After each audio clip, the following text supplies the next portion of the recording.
नमस्कार दोस्तों, स्वागत है आपका द स्टडी आइज के न्यूज इन फोकस प्रोग्राम में। और आज का हमारा टॉपिक है ऑपरेशन सिंदूर इन एनसीईआरटीज। सबसे पहले देखते हैं ये विषय चर्चा में क्यों है। एनसीईआरटी ने हाल ही में कक्षा 3 से 12 तक के छात्रों के लिए ऑपरेशन सिंदूर पर 2 खास शैक्षणिक मॉड्यूल जारी किए हैं। ये मॉड्यूल सिर्फ एक सैन्य ऑपरेशन नहीं बल्कि एक राष्ट्रीय अहद, देशभक्ति और शांति के संदेश को कक्षा में लाते हैं। इसमें पहलगाम में हुए आतंकवादी हमले और उसके जवाब में चलाए गए ऑपरेशन सिंदूर का वर्णन है, जिसे सिर्फ बदला नहीं बल्कि एक सुविचारित, रणनीतिक और नैतिक पहल के रूप में भी प्रस्तुत किया गया है। चलिए देखते हैं ऑपरेशन सिंदूर के बारे में। ऑपरेशन सिंदूर को लेकर एनसीईआरटी ने 2 अलग-अलग मॉड्यूल्स तैयार किए हैं। पहला module operation Sindoor a saga of valour कक्षा 3 से 8 तक के छात्रों के लिए है, जिसमें बहादुरी, सहानुभूति और मानवीय पहलुओं को प्रमुखता दी गई है। वहीं दूसरा module operation Sindoor a mission of honour and bravery class 9 से 12 के छात्रों के लिए है, जो रणनीतिक, तकनीकी कौशल और राष्ट्रीय संकल्प को गहराई से समझाता है। ऑपरेशन सिंदूर को समझाने से पहले ये मॉड्यूल कुछ अहम माइलस्टोन्स को याद करवाते हैं। इसमें सबसे पहले 2019 का पुलवामा टेरर अटैक शामिल है, जिसमें 40 सीआरपीएफ जवान शहीद हुए थे। उसके बाद हुआ बालाकोट एयर स्ट्राइक, जिसने भारत की सख्त और निर्णायक प्रतिक्रिया को दिखाया। फिर आता है आर्टिकल 370 का एब्रोगेशन, जिसने जम्मू और कश्मीर की तस्वीर बदल दी। मॉड्यूल इस बात पर जोर देता है कि इसके बाद घाटी में पीस और डेवलपमेंट की एक नई शुरुआत हुई। स्कूल्स को अपग्रेड किया गया, रेलवे कनेक्टिविटी बेहतर हुई और टूरिज्म ने नए रिकॉर्ड्स बनाए। लेकिन इसके साथ भी ये भी साफ कहा गया है कि Pakistan was not ready to see peace in Kashmir after article 370 abrogation, यानी पाकिस्तान इस शांति और तरक्की को बर्दाश्त नहीं कर पा रहा था।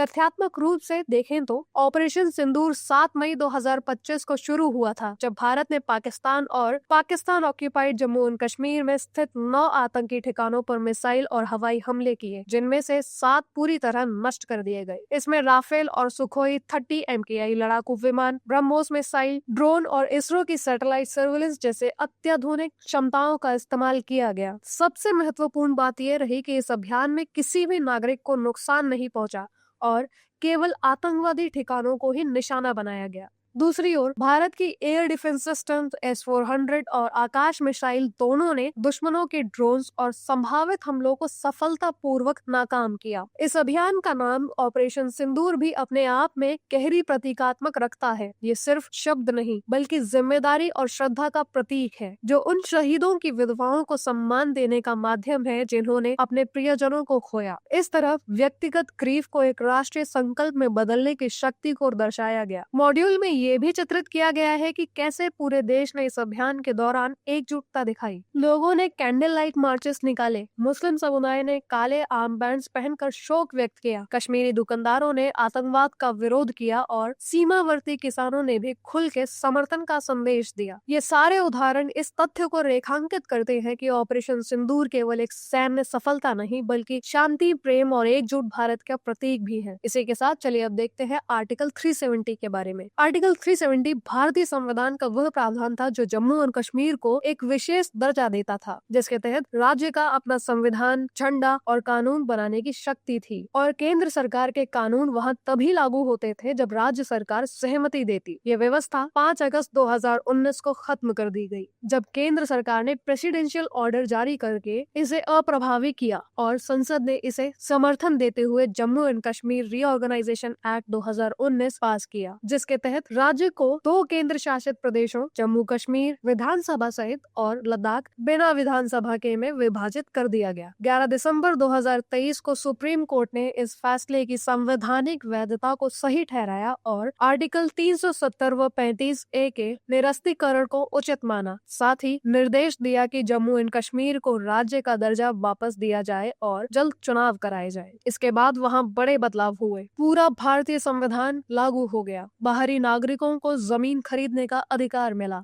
और विभिन्न विकास योजनाओं को लागू करने का रास्ता साफ हुआ। हालांकि इसके साथ ही केंद्र का राजनीतिक नियंत्रण बढ़ा और लोकतांत्रिक प्रक्रिया की बहाली की मांग भी और अधिक मुखर हो गई। इसी के साथ देखते हैं आपका आज का अभ्यास प्रश्न। ऑपरेशन सिंदूर 2025 के संदर्भ में निम्नलिखित कथनों पर विचार कीजिए। कथन 1, ये अप्रैल 2025 में हुए पहलगाम आतंकी हमले के जवाब में शुरू किया गया था। कथन 2, इस अभियान में केवल पाकिस्तान और POJ के में स्थित आतंकी ठिकानों को निशाना बनाया गया गया तथा किसी भी नागरिक को नुकसान नहीं पहुंचाया गया। ऊपर दिए गए कथनों में से कौन सा या से सही है या है? ऑप्शन ए केवल 1, ऑप्शन बी केवल 2, ऑप्शन सी 1 और 2 दोनों, ऑप्शन डी न तो 1 और न ही 2। अपना उत्तर हमें कमेंट करके अवश्य बताएं। धन्यवाद। जय हिंद, जय भारत।